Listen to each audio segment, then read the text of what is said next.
the head coach of the United Township Panthers, Nick Welch. Thanks so much for being on the podcast. Thanks so much for, taking some time. Thanks for having us and giving us an opportunity to talk a little bit about our program and the good year that we had. Yeah, so Nick, tell me about the spring. I haven't heard much about you guys. Yeah, it was a great spring. After not knowing if we were going to have a year and, things changing frequently and, you can do this, you can't do that. You can't do that, but you can do this. And, okay, now you can do this, but this is the rules you can apply to it or whatever. So it's been a circus, basically since last March 15th.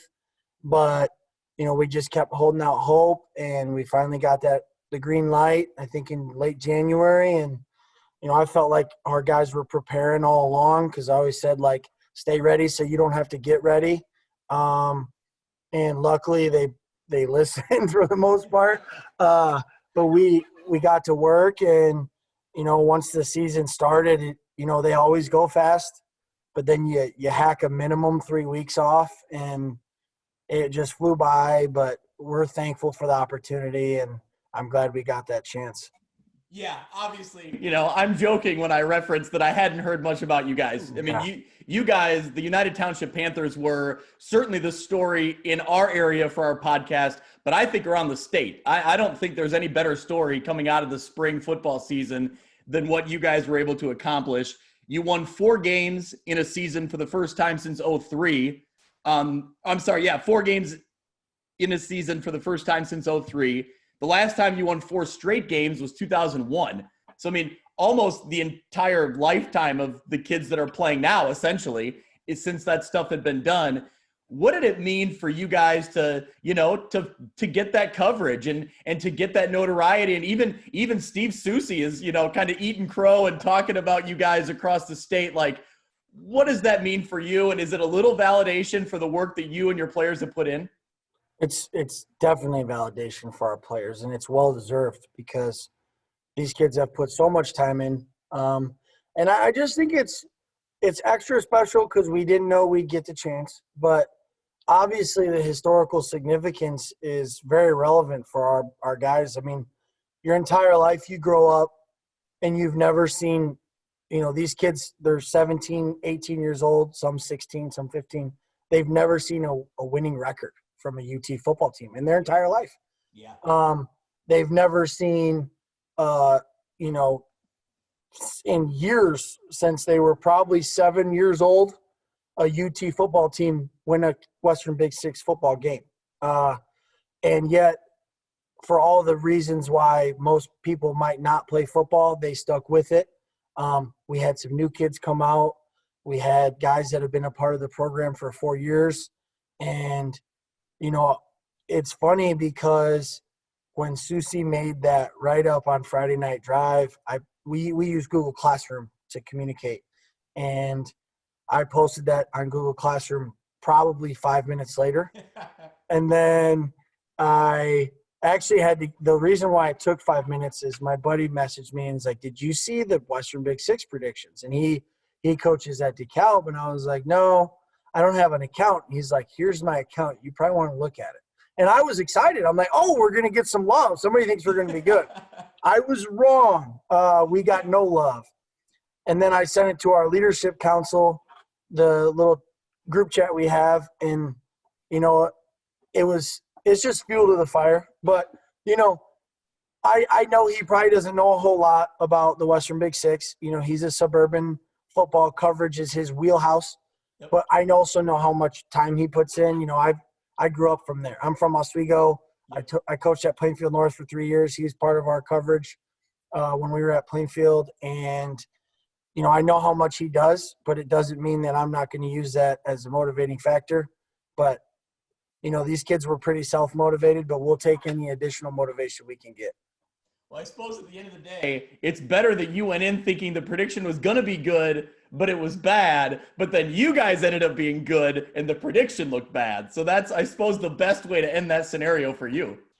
I actually screenshotted it, put it on a Google slide, and printed off 50 copies And we were in the middle of class and we were taking a test. So I have a co-teacher who stayed in here. And the next passing period, I started handing it out to all of our kids that walked by. I'm just the kind of person, I love being the underdog. Like when I was a player, I always enjoyed people doubting myself or my team. And I've kind of tried to bring that mentality to our players, to have a chip on your shoulder and always trying to find an angle. It's just the competitive nature that was probably raised in me, starting with my mom and my brother. And I've taken it with me in my life. So it's just who I am. Yeah, I love it. I mean, I think it's great. I think that that's what it takes to kind of turn that culture around. Talk about this season, heading into this spring season, and what did you guys think you had? And, you guys internally may have had big goals, but the realities were the wins hadn't come lately. So even when there was talent in years past, results weren't necessarily showing up. So what did you think going in, and what did you know you had to do to kind of flip that script? Well, the one thing that kind of confused me is we had so many guys coming back. And I know we hadn't won games, but in 2019, we basically had 4 or 5 seniors playing, the rest were juniors. And, we had the lead or were tied in the fourth quarter 4 times. And yeah, I mean, Quincy was bad, Moline was bad, and Sterling ended up getting bad. But, we're tied at halftime. We actually have a 1-point lead on Geneseo week 9 at halftime. We're going blow to blow with Rocky into the fourth quarter. Yep. At their place. We had the lead against Davenport West, and they score with 2 minutes left. And in Allman, we were down big, and we came all the way back. They had to secure our onside kick to win the game. So, yep. And you had Galesburg, you only fell 2 points short, I think. So I was looking through the schedule, and you had several that were right there. In Galesburg, we had a 2-touchdown lead, and they had a long drive in the third quarter. They basically ate up the entire clock because they came out. We got a pick 6. The first possession, the second possession, they came out. We got another pick. We go down and score. We didn't get the ball back until the last possession of the fourth quarter because they go down super long drive. They scored, chewed up a bunch of clock, and when they kicked off, we fumbled the kick. It hit our chest. We bobbled it, and it kind of rolled forward. A little bit reminiscent of how we recovered that kick against Sterling, but not as much of a deflection. And then they got the ball back, chewed up even more clock, scored. But we went down, scored pretty quickly, and then got stopped on the 2-point. We were out of timeouts, and that was it. But, there was a lot of games that we were in, and, everyone keeps, oh, you're competitive, you're getting better. But, this group didn't want to just be competitive. There was a lot of talent. And, there was tears shed a lot in 2019. Because they worked so hard. And I think it was such a change up in terms of our expectations. I know it was a change up. We expected a lot out of them. And when you're doing everything your coaches are asking and you're not necessarily getting your results, that can get pretty disappointing. So they continued to do that. We had pre-COVID 6 a.m. workouts. We had over 50 guys in the weight room at 6 a.m. When people first said, we practice at 6 a.m. all summer, that's just what we do. Oh, nobody's going to show up. Well, they showed up, and they worked hard. And, no one's going to show up for the workouts. Well, they showed up, and they worked hard. And then COVID happened, and, I'll be honest, I never thought we weren't going to play in the fall. Like, there was never a doubt until late July. I'm like, wait, we're not going to play. But we stayed with it. We continued. Over COVID, these kids were awesome. They were doing at-home workouts. We had weekly Zoom meetings. I divided up the team between all the coaches, and it was, are you doing your schoolwork? You're doing your at-home workouts. How's your well-being? Like, how's your mind? How's your family? How's your body? Like, this was a tough time for everybody. We did a few team Zoom meetings. I had a leadership Zoom meetings. So we were doing all these things, trying to keep tabs on them. I was posting myself running to keep them motivated because if Coach Welch can run, there's no reason you can't run. But we really felt that we were going to be competing for a conference championship. There was never a doubt. And then I'll be honest, the only time I really doubted our season was that mid-January, Chicago Tribune article by Michael O'Brien where basketball's done and football's hanging on by a thread. And I'll be honest, I'm man enough to admit it. That night was the first night I felt we weren't going to play. And I sat in my basement floor and I cried for about 20 minutes because I just thought about everything these kids have been through and everything they've done. They've literally done everything we'd asked of them. And, when you're trying to turn around a culture, they need that return on investment. So I've done all of these things you've asked of me, Coach. And you promised me if we wore a mask, if we social distance, if we followed the rules, like there was no 11-on-11 contact in our fall stuff or summer stuff. There was no pads on. It was helmets and masks. We were hitting hand shields. I mean, some teams didn't do that, and that's fine. Do your own thing. But I said that we're going to do what we're asked to do because we got to slow the spread. We didn't know. But then as college football got going, as the NFL got going, it was obvious that football was not a super spreader. But I understand why we didn't know. We don't know anything about this thing. But as we started to figure stuff out, but that night it was tough. And our boys basketball team was playing in the Betplex League along with 30 other Illinois high school teams. So there was also the Prep Red Zone Showcase that night. So I wanted to go up, watch Dasla and some of our other guys playing basketball. Didn't know if I was going to be able to watch them. And our other guys, we had about 7 kids competing in the showcase. And like 10 of our seniors came up to me and they're like, Coach, are we not going to play? And I'll be honest, I didn't know what to say. And I could stare them in the eyes for the 6 months prior and say, we will get a chance to play. And I didn't know if we were going to play. So that was probably the toughest conversation I had through this whole thing. And then, well, Coach, I don't know if I'm going to go to school anymore. Or how am I going to get to play college football if we don't get this season? I'm not getting a lot of looks. That was actually from Kane Smith. And, I said, well, let's just stay ready so we don't have to get ready. Who knows? And then literally the next Friday, we get to play. And I'm like, wow, that escalated quickly. But we were thankful for the opportunity. And it was honestly just such a whirlwind. I don't think I've ever made so many schedules. I don't know if I ever will make as many schedules or groups or this or that. And okay, this is how many people we can have. This is how long we have the weight room. Okay, so I got to get this amount of kids in the weight room in this amount of time. And we can't have anybody intersecting each other. So they got to come in this door and they got to go out that door and we got to spray down this and we need to have – it was insane. But it didn't matter because we got a chance to play and they surpassed outside expectations. And I bet if you talk to our guys, they say they wish they could have the first 2 back because the way we played the last 4 weeks of the season, if we run those back, there might be different results. But we can't change that. And we're happy the way we went out. Yeah, that was going to be when we jumped in to talk about this season, a little bit more specifically. I wanted to ask you about when you're leaving Quincy, and I believe it was 33-14. 35-22. Okay. Yep. So that's a long drive down and it's a long drive back when you lose. And then yes. So you fall that week in week 1, and then the following week you compete against Rocky, but you fall a little bit short. So there you go. You're staring at 0-2 again.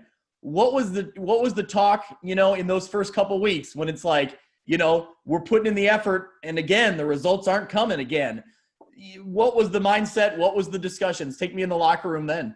Well, after Quincy, I just think we didn't play a very good first half. I mean, we didn't. It was by far our worst half of football this season. And the second half, we woke up. I mean, the fourth quarter, they were holding the ball the entire time because they're like, we can't I don't want to speak for them, but I don't think they thought they could stop us. Yeah. And they couldn't. We got going. We kind of got in our groove. It was like we had to shake the rust off. I mean, Dasla had literally had 10 practices for an hour and a half, Yeah. And he's the guy with the keys to the ignition. He ends up playing the entire game because after the first or second possession, he played the entire game at corner. And, it's a timing thing with him when you're the quarterback and your meshes and all that stuff. So that was a challenge. And then, after the Quincy game, I said, hey, there's things we need to fix. And it was obvious that we beat ourselves that game. So, we said, we're going to go week 2, we're going to practice better. We practice hard. We need to practice harder. We need to practice better. We need to prepare better. And it starts with me. So I needed to do a better job of getting our quarterback ready and getting our team ready. And we went into this, Rocky game. We felt pretty good. They have dudes all over the field. So we had a good feeling like we're going to have to work our tails off on defense, but we got to score on offense. And we did a lot of scoring, but there was a couple possessions we left out there, and that ended up hurting us. We had to be perfect, and unfortunately, they scored every time they had the ball, and we didn't. So after week 2, there was a lot of tears, and the look in their eyes was never defeat, but it was like, Coach, you said it would change. And I told them, I said, it starts with me. I got to be better. We got to prepare. And I just, I had faith, after the game, I always ask one of our people, what are the scores? Because I have no idea. I'm like, oh, Moline lost to Allman. I'm like, huh? Moline lost to Allman? And they're like, yeah. And I'm like, what the heck happened? And I'm still focused on our game. I'm frustrated, but I thought we played better against Rocky. There was plays on defense. It was really 3rd and long and 4th and long that killed us, letting up some throws over our head, but I thought we defended the run well. And I didn't realize that Moline was going to go straight bombs over Baghdad, air raid offense. So watching that Allman film, I'm like, whoa, okay, this is different. And I felt better about defending that than defending the wing T. So we said week 3 was grit. We got to be gritty. We got to dig deep. The Badlands are coming to town. They're our rival. And I think for our kids, probably the school that talks the most junk to our kids. So a lot of motivation on that end. And instead of throwing in the towel, we had our best week of practice. They were locked in all week. And, on defense, Coach Pav did a great job because we had to prepare for the wing T, because we knew that's who they are, but we had to prepare for the spread because that's who they'd shown. And, they had a lot on their plate. And at first, they were running a decent amount of wing T at us. The first half was a little back and forth. And then in the second half, I'll be honest, at halftime, I said to the group, I said, is somebody going to put their freaking shoulder pad on Matthew Bailey's chest? Because he's running around like he's gosh dang Superman. And Izzy Lumeginon took that personally. And there was a drive. They're driving down, and it's 4th and 2, and the first down's on the 2. So if they get that, they're there, And they ran bootleg with Matthew, and Izzy popped him, and it actually sent Matthew backwards, which is a different kind of cat. So that was a heck of a hit. We get the ball back, and then 2 plays later, Kane breaks off that 85-yard run, and we never look back, And I told him after that game, I said, and I kept telling him, once we get one, it's going to be like an avalanche. We literally have to get this monkey off our back, because the first one is always the hardest. When I was at Plainfield North, we'd never won a playoff game. We've been in playoffs multiple times. And I heard from Coach Kane, fellas, the first one's the hardest. We win one, we get that good draw, crazy things are going to happen. Sure enough, we get a home playoff game against Highland Park. We beat them. We go to Bradley Bourbonnais, the number 1 seed in 7A, and it's 35-0 in the first half, and you could hear crickets. And we ended up going all the way down to state. I mean, it was true. So I had that belief, and I knew this group, because once they got one, they were that confidence, they who they are, the confident group, it's just going to validate, okay, we're pretty good, And off we went, and it was fun. Yeah, absolutely. It was a lot of fun to watch too. It was fun to follow along with your season. It seems like maybe that Moline opponent was the right place, right time for you. That was maybe the team you needed, and that was when you needed them. And you talked about Kane Smith, breaking off that run. That was rinse, wash, and repeat. That happened a lot this season. Where did he come from? Tell me his story, because it seems like, man, he burst onto this spring scene, and good for him, good for the program. It was awesome to watch. Kane, The only, if you ask Kane, he was never surprised. He knew this was the kind of player he was. And I think that comes from, one, he's a confident kid. Two, he loves football, like loves football. He eats it, he sleeps it, he dreams it. I mean, it's everything to him. And, in going into his junior year that summer, Kane had a little bit of a struggle waking up at 6:15 in the morning for practice. So he had missed a couple, and Telvin Chapman was a senior captain for us, and we kind of split carries. It was almost even, carries and yards.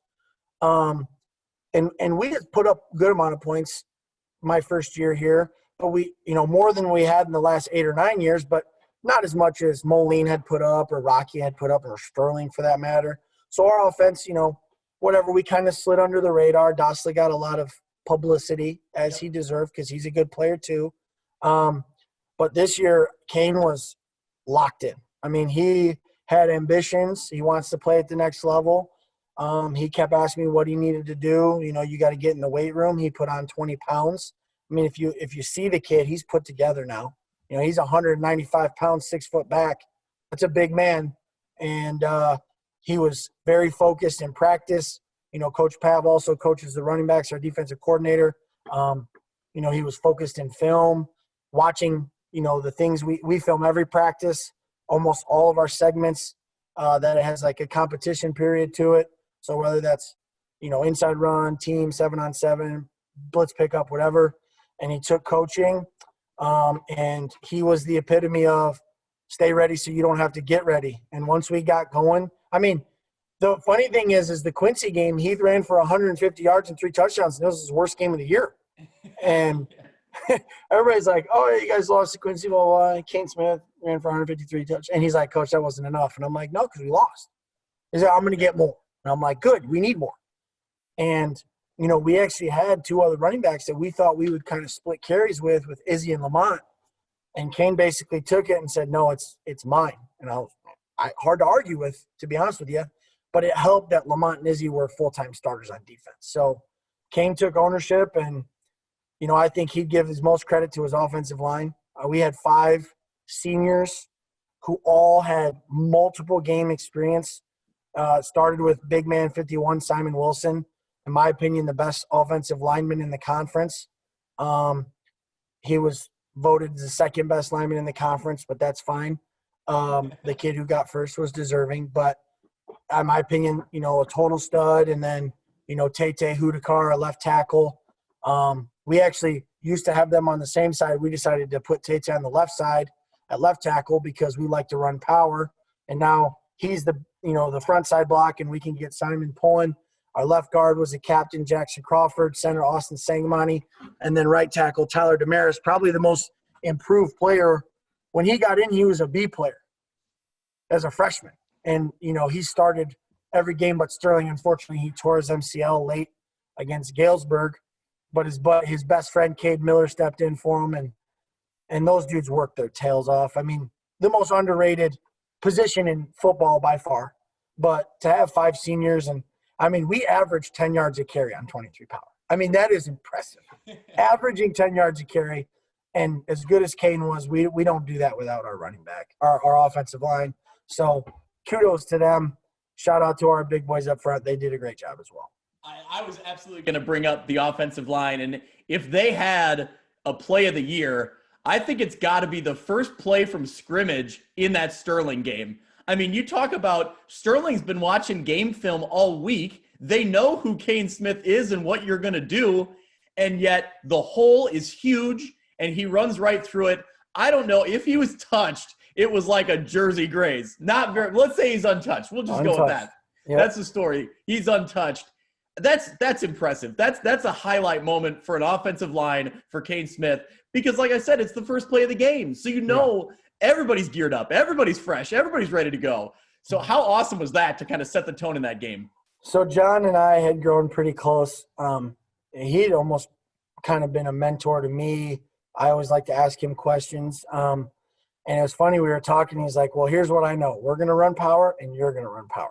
And I said, yeah, it's almost like dueling powers. And, a lot of coaches like to do fancy things or take a shot in the first play. And I'll be honest, I haven't done much of that. I tried to against Galesburg. Ball almost gets picked off. We didn't protect. And I'm like, I'm not doing that. So all week, kids were like, what are we going to run first play? Because normally our first play is our first play in practice all week. Okay. And we scored the first play of the game against Allman on 23 power. So I said, well, you know what? If it ain't broke, don't fix it. We're going to run power. The only wrinkle was I thought I knew how they were going to line up based on some looks they'd given against our main 2x2 formation. And so I wanted, just in case, if they lined up differently, to put that little yo-yo motion with our Kaiser, our H-back. And it ended up working out great because when he came over, they were rolling back. And then by the time he'd come back, they had rolled over, but that guy gotten a little farther outside because we didn't occupy that half. So he was unoccupied, but because he had kind of gotten messed with a little bit with that motion, it opened up that alley, and then old 34 saw green grass, and he was gone. So Simon looked at me. Simon always tells me two things. One, quarterback sneak it. Or two, coach, just run power behind me. And usually when the big man tells me to do something, I'm not always going to listen. But I was like, Simon, what do you think? He's like, good call, coach. It's about time you listened. And I'm like, I always listen to you. But they had so much fun. And I couldn't think of a better way to end the season against a better opponent, to be honest with you. What was your mindset going into that one? Because obviously Sterling was banged up. They had some guys missing in action. But, they still have so many weapons. That team program year in and year out, the depth is always there. What was your mindset going in? Did you expect it to be that kind of shootout game? No. Okay. No. I knew first of all, how well coached they are. Second of all, how, they are a very talented group. And up front, they're very good on both sides of the ball. I thought probably them and Allman had the best defense that we had faced. I know Galesburg statistically had been better going into our game, but we had a lot of respect for Allman because they had, big Rudy Glancy and Charlie Jagusa up front, and their linebackers are pretty good. So we knew their linebackers loved to hit. Semester and Napper, they had good safeties that would tackle. Most safeties in high school don't like to tackle. And offensively, we were prepared for Ryan. And it didn't look like it because Aponte is a similar, kid in terms of a super dynamic athlete. It worked out for them, but we were prepared for a lot of running, quarterback run, scrambling in the pocket. I think Ryan's a sophomore, so, his natural instinct as an athlete is he's going to pull the ball down and run. So when you put Aponte back there, he's the same way, right? Natural athlete. So, to us it was the nice thing about our kids is they've taken some losses in their career, but Sterling had just joined the conference the year before. So as much as Sterling has this history, our kids don't have that history with them. Yeah. So I'll be honest, Quincy and Moline is like a stigma in our kids' brains for a long time. Like, we've had some bad ones against them. They've gotten after us a little bit. So going in, I was like, we're on a 3-game win streak. We got 1. I said 1 is cool, but 2 is better. We got 2. We said 2 is cool, but 3 is better. We got 3, and I said 3 is cool, but 4 is better. And why not go out with a bang? Why not us? And John didn't tell me. Everybody apparently knew that Kale was out except for me. So he literally told me after halftime of the preliminary game, the first off game, yeah, you're going to get excited. 7's out. I'm like, what? And, of course you're like, advantage UT. For us, that's a win because he's such a good player. But you never want, I feel so bad for that kid. Sure, he posted, he retore his ACL. Yep. You don't want that for anybody, especially a kid who works so hard and, puts a lot into it. So going into it, we said, we got nothing to lose. And the week before, they were in a shootout with Moline. And I'm biased, but I thought we had the best offense in the conference. So I thought, we're not going to do it the way Moline did. Bombs over Baghdad, but we knew it was going to be tough. They're a physical team, but we think we're a pretty physical team with this group, and we wanted to go out slinging. So, yeah, and absolutely, that game was, both teams had their, we're going out swinging. When we were down 10, they had just scored. Dossel turned the ball over. They scored right before the fourth quarter. Okay. And then we got the ball back. Dosla turned it over at the beginning of the fourth quarter. They scored right away. So we got the ball back. It was like 10:56. We were down 10.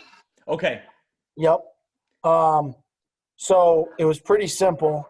We got to go down and score. We got to get a stop. And we'd gotten really a stop before half because they had the ball close. We held them to a field goal. Huge possession for us because it looked a little reminiscent to the year before against Sterling, where it was 21-7 going into the second quarter, and they scored 2 touchdowns in the last 2 minutes. So now it's 35-7, and all of a sudden the wind was taken out of our sails.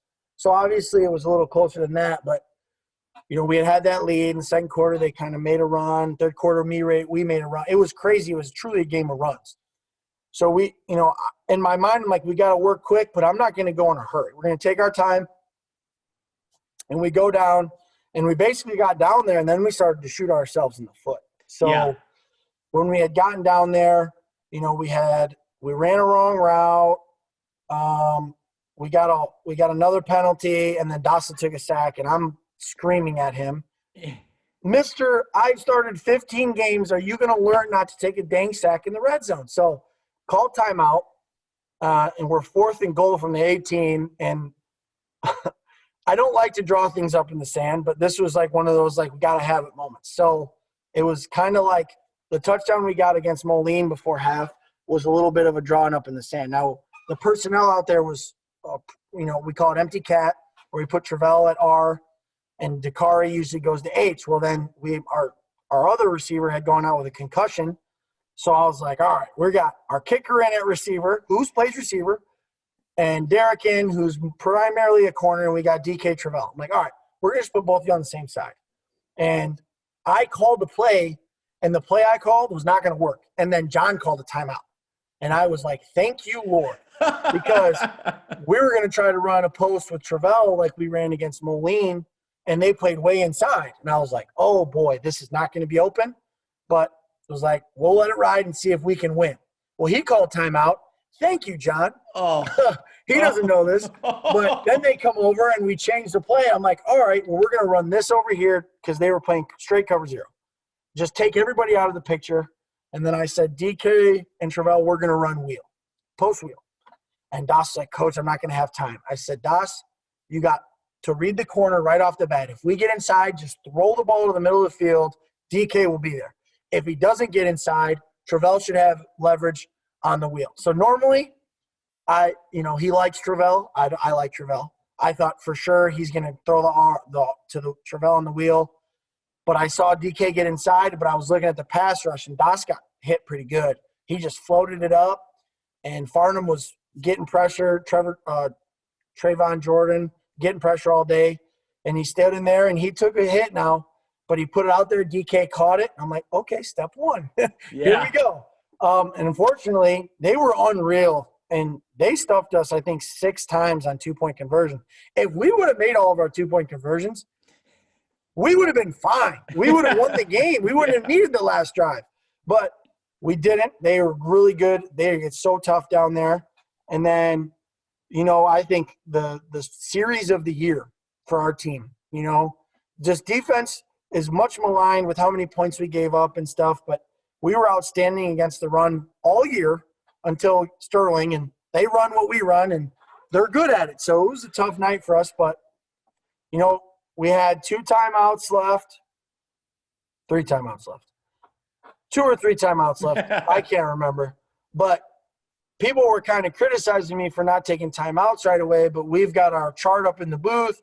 Coach Howe, who just joined us this year, he's been a college coach for the last 17 years. Great addition to the staff. Really helped us out on the defensive end. I was like, okay, what's our progression? He goes, you're probably going to have to live with what happens on 1st and 2nd downs, and then we'll want to use it on 3rd down. I'm like, okay, well, we got to stop on 1st down, and they got a couple yards and got another good play on 2nd down. So we're like, all right, after 3rd down, we're going to use it. Well, 3rd down, Lamont makes a huge play and hits, I think it was a Ponte or Howard in the right for a 1-yard loss. Boom, call timeout. Well, now we've got two and some change left on the clock. And I'm like, okay, this is good. We've got time. And they get off. The snap's high. It almost goes over the kid's head, and my heart drops. I'm like, yes. Like, we're going to get the ball on their side of the field. And then the kid just absolutely booms one all the way down. And we had just put Lamont at punt returner because guys weren't catching punts. And my rule is we got to at least catch it. So Lamont did a great job all week in practice, but it goes over his head and starts rolling, but he gets around it, and then it hopped right into his belly, which was a good thing because it probably would have went down to the 5. And we end up getting the ball at the 13, and it's like, all right, well, this is it, fellas. I mean, we got all the marbles are on the table. And it's really good when you've got 11 seniors out there to do it. So, yeah, I mean, we're in the last drive, and the first play we ran a speed out, and we ran double slant over here because DK and Travell had met each other on our cross double slant. So I was like, we can't do that again. That almost killed 2 of them. And double slant was wide open, so I'm yelling at Das because he's not throwing the ball. He didn't throw the ball there. But when I go back and watch, he threw the speed out and it hit our receiver in the face mask. So that would have been a first down, right? Yep. Again, getting out of our minus zone. And we'd call screen on second down because they were getting such good pressure and they're running cover 0. And Farnham knocks the ball down. Dang near picks it off. And everybody's yelling. I knew everyone was like, why are you running the ball? And I'm like, relax. We had a plan. We knew. I mean, you're in 4-down territory. So if you don't get yards on first and second down, yep, we're going to run the ball on third down. And whatever we get, we want to lengthen the distance we got to go. We called counter stick. We didn't run to the left like we normally do behind Simon and Tay. We actually ran it right. And Kane cut it back, and all of a sudden he broke it. And we're like, oh, here we go. Yeah. And then I'm getting yelled at, slow down, slow down, slow down. And we put in a tempo called NASCAR. So NASCAR, I kind of hit the NASCAR symbol. And we do everything off wristbands. So NASCAR there's only like our favorite 12 plays on there. That's it. Okay. So they can find it quick. We line up in a default formation unless I call trips. Default formation in the boundary. And I'm hitting a NASCAR. And they're yelling at me, slow down. And I'm like, no, because I know how good Sterling gets when they get down there, right? Yeah. So my mindset is we're not going to take this for granted. We got them on their heels. Let's go score. So I think we called the smash to Travell, and he's wide open, and he catches it, but they called him down on the 1-yard line. Like his body was in. Yeah. I think if there's a pylon cam, I think he was in. But we won't regret it because it all worked out, right? Yep. So this is where it gets funny because we're first and goal, and everyone's yelling, slow down. Okay. And I've listened to the podcast. You guys talk about our game. Yeah. And everybody thinks we took a knee. Okay. We did not take a knee. Okay. He called timeout. John called timeout for the first time. We called quarterback sneak, and Dasla fumbled the snap. Oh, okay. And Christian recovered it. It was right, just fell on it. Grabbed it from one of their D linemen. Just grabbed it. I mean, it was this close. Like when you watch the film, we almost lost the ball. So all the kids are like, why don't we run quarterback sneak more? I said, well, we're more likely to fumble the snap if we just give the ball to 34 out of the shotgun. Everyone has this philosophy of that makes no sense to, go backwards to go forwards. So Simon's yelling at me, just run quarterback sneak behind me. Okay. He fumbles the snap. Mother trucker. So I'm like freaking out, and I'm like, well, we're not running quarterback sneak again. So he called timeout again, second down. Okay, that's fair. And we're like, all right, well, we're going to do what we do. We're going to shotgun. We're going to run right behind. We're going to run behind Tay, pulling Simon. We'll give the ball 34. Yep. And Kane was right there, and here we go again. We get down to the inside the 2, and that defense, I don't know what they do or how they practice it, but they're freaking good. They lock it down. Yeah, they lock it down. Yeah. Yep. I mean, there's a reason why they're the best defense in the conference. Yep. But that's the gotta have it zone, and they're on another level in the gotta have it zone. Most teams just fold. I'll be honest, they do. Yeah. And they drove us back. I mean, we didn't lose yards, but I thought Kane was close. Didn't give it to us. And Kane had a good push on the. I mean, It was a good play call, and he had a good push on it. But like you said, Sterling's guys up front, man, they're stout, and they hold their ground. And so so he gets stuck. Smith gets cut up at the 1 or 2. Didn't really lose yards, but didn't gain it, obviously. Yep. So then I don't think he called timeout after that play. and we ran the ball again. No, he did call timeout. And then we ran the ball again on that third down, and we got in. Yep. What they called assisting the runner. And yeah.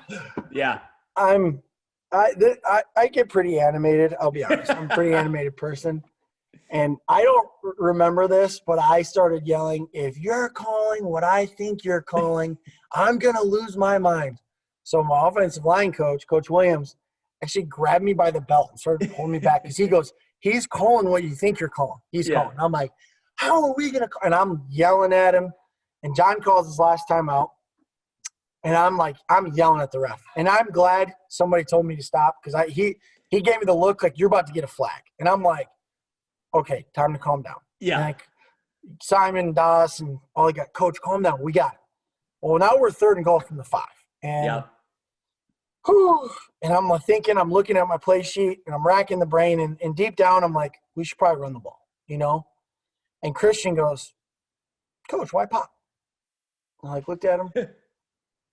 And then Das is like, I don't know, Coach. They're getting pressure because he knows he doesn't want to take a sack. Yeah. And Simon's like, no, run the ball behind me. And I'm like, well, we've tried that the last 2 times. It didn't work out. But that lineman still wants it. Oh, yes. Heck yes, he wanted. All of them want it. And then I kind of thought about it. And we practice Y pop every Thursday. Well, every Wednesday we do red zone. Okay. And every Thursday we basically do like 10 of our best plays that we like. We like to keep it short.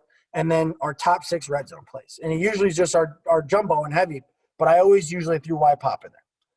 So I kind of look at them, and I'm like, we literally haven't ran it all year. And we make it look like power. We pull the guard. So really try to get the linebacker up. Yep. We don't teach the jump pass. I just want to preface with that. Okay. And Coach Williams, who always says to run power, is like, that's not a bad idea. And they're kind of sitting there, and I'm like, all right, we're going to run Y pop. And Das kind of got this look like, Coach, you can't take a sack. And I'm like, I got it. I said, if you don't like it, hit the school. I literally told him, hit the school. And he kind of laughed. Because you can't throw the ball away in high school, but Christian's going to be right at the back of the end zone. So just throw it over his head. We're good. They're not going to call intentional ground. And if they did, Coach Welch probably would have got a flag. But not a problem. So I don't even watch the reception because I'm watching everything up front. Like, if it's open, he'll throw it. If not, he'll throw it away. And he did is we do like a play action fake and I teach him to dip his shoulders to kind of hide the ball, right? And I see Jordan coming, and he sweeps through, and I'm like, we work on that. And then all of a sudden he jumped. I'm like, why are we jumping? Why are we jumping? Like, he's probably throwing it against the school, right? And he throws it, and, like, you can't see it because Christian kind of, like, turned from where I was, and everyone's like this, and I'm like, did he catch the ball? Did he catch the ball? He never drops the ball. So I had faith. And then it was it felt like 30 seconds. And he puts his hands up, boom. And everyone is just losing their mind. And we had decided before, because we got stuffed so many times, that we were going to try the kick. And the only reason why we didn't kick all year is we weren't great snapping the ball. We had a good kicker.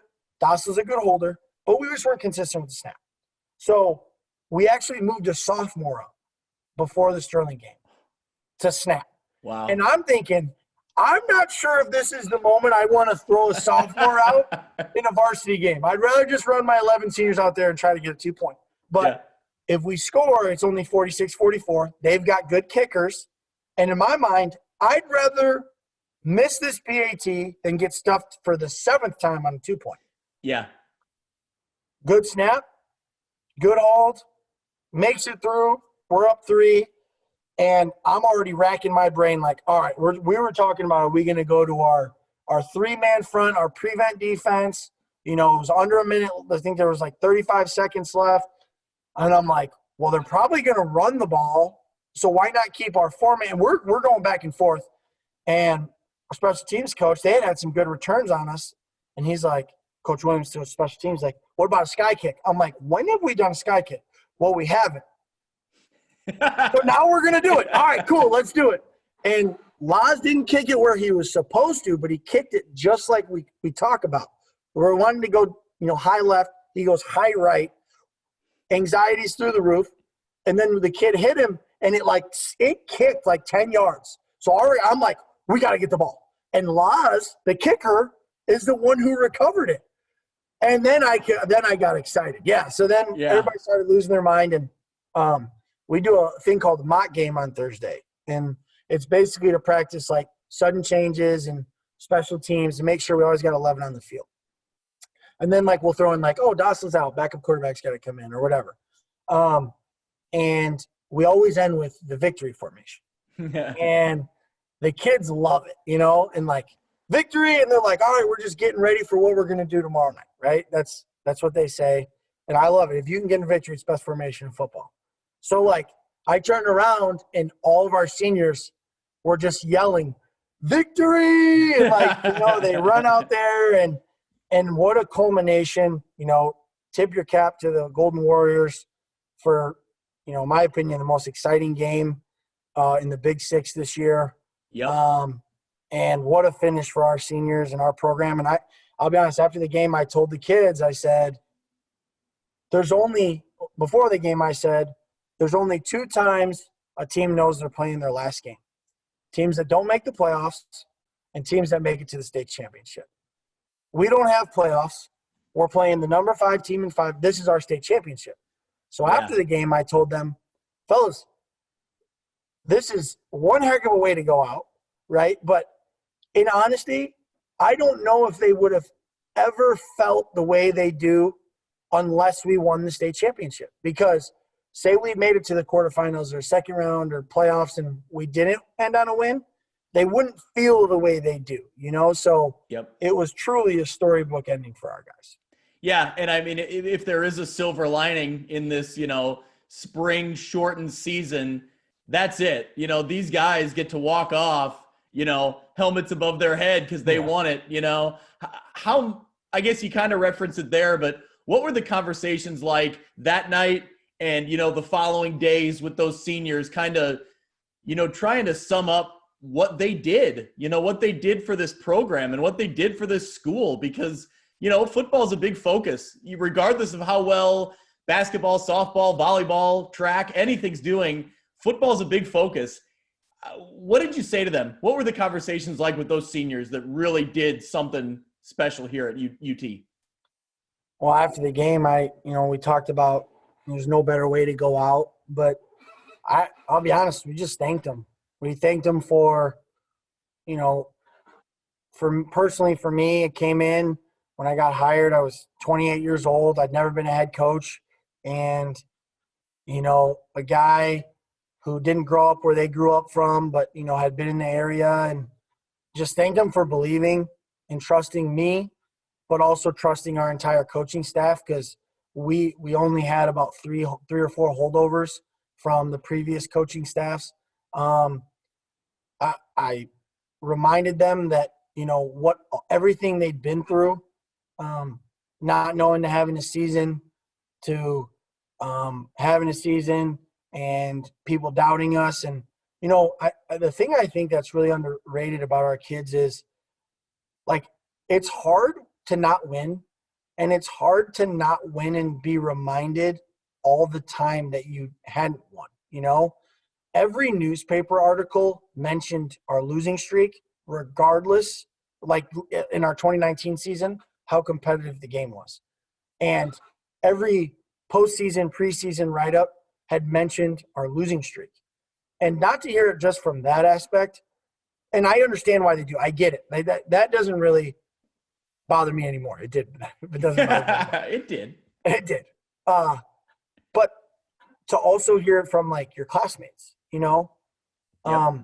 And I understand it's no hard feelings against our kids, but I always just remind them of the man in the arena, like, what a great speech of, it's easy to criticize you, but they don't know what you've been through. And, everyone talks about the history and the losing streak.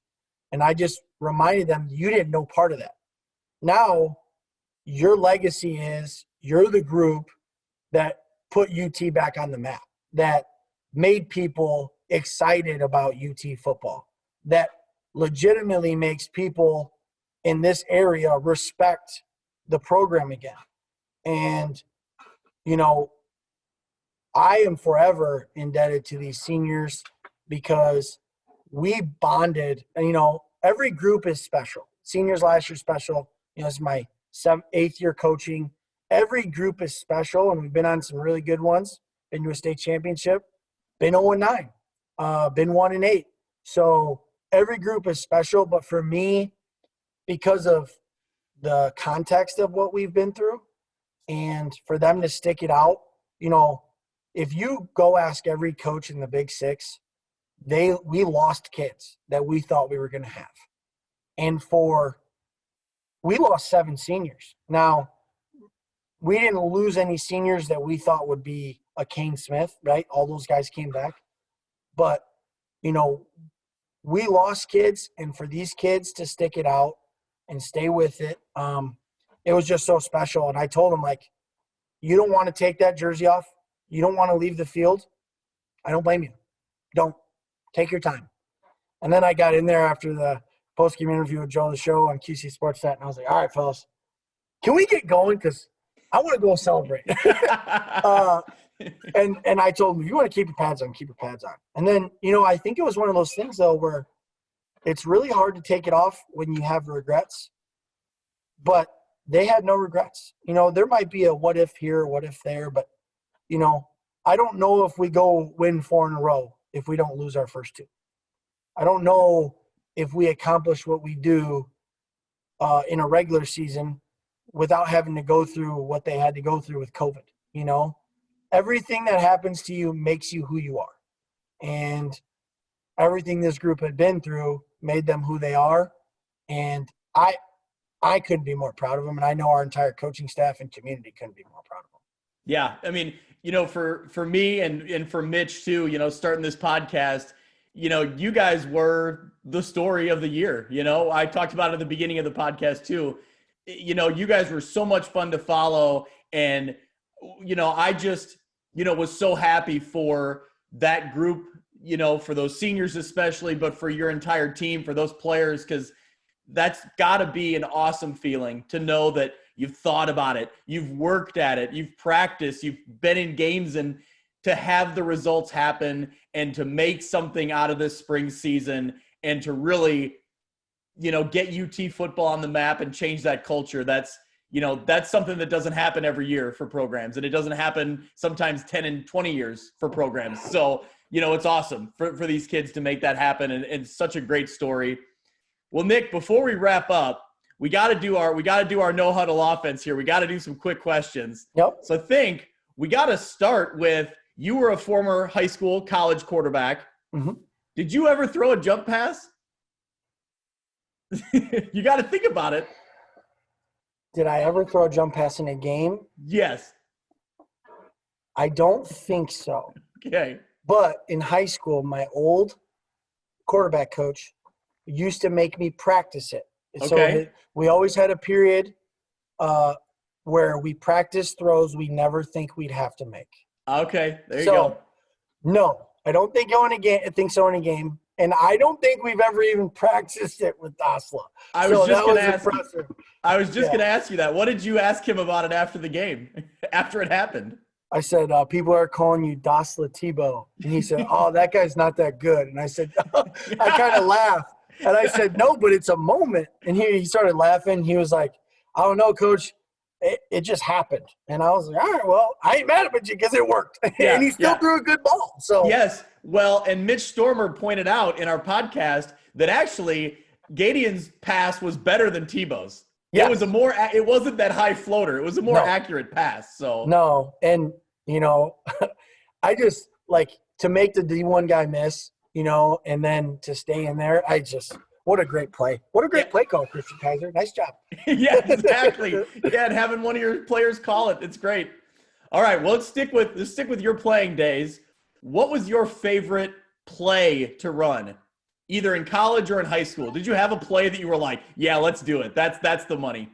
So my senior year at Augie, we switched to triple option, which made no sense because I ran about as fast of a 40 as Tom Brady. But we were pretty good at it, and we would run play action post wheel, and we had 2 really good outside receivers, Torrey Harrell, who was from Bloomington, but Nick Krantz, who was from Moline. And anytime we could get those 2 uncorked on the post, because the safety would step up on the front side play action. Just throw it to the hash, Coach Connors used to always say, and let your gazelles run. So that was probably my favorite play to run. Awesome. All right. Switching to Nick Welch, football coach. Who's the football coach? I've asked a lot of coaches this. Who's the coach in the college ranks or the NFL that you'd love to add to your staff, that you want to pick their brain and you want them dissecting your plays and helping you with play calling? It's hard. So when we do all of our stuff, I always have quotes for our kids on like meetings and stuff. Yep. There's three that are always prevalent, and it's pretty obvious. Bill Belichick, Nick Saban, and Dabo Swinney. And the kids kind of make fun of me. And I said, well, if I'm going to listen to anybody, I'm going to listen to those guys. Yeah. But I'm also a big Urban Meyer fan. I'm reading his book, his leadership book, and it's really good. I haven't always been an Urban Meyer fan, but as I read his material, it's really good on leadership and building culture. So if I had to add one, it's going to be Bill Belichick for sure. Okay. Have you studied him, or what do you see as an offensive mind?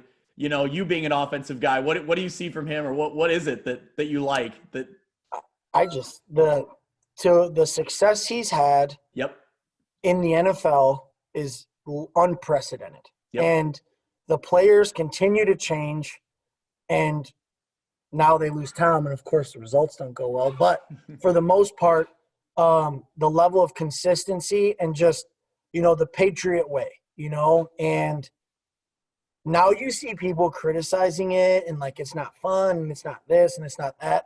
It's just funny to me that those are the guys that get booted, and it's never the guys that were key contributors to everything that they've done, right? Yep. So to me, they're a little salty. But about him, you always know going into a game he's going to take away your best, right? So you think about his coaching, and then the more I've learned and like how more involved he is in offense than he portrays, and watching videos of like him meeting with Tom and Tom bouncing ideas off him and Bill telling him things. And, I don't know if I'll ever be a defensive guy. My whole life I played offense, but I have a lot of respect for those kind of guys, and for him to do it at that level is literally second to none. Yep. All right. Last one. Speaking of coaches, who do you like coaching against the most in the Western Big Six? Who's the battle you look forward to? The X's and O's and all that. Well, I think we've got good coaches at every school. It's sad to see Wash and DePorter step down. I'm pretty shocked about Wash, but everyone's got to do what's best for them. I like coaching against John and the guy and Mike at Sterling. Okay. Again, John is they're a lot of great guys, but I talked to John quite a bit until that game week. We didn't talk very much.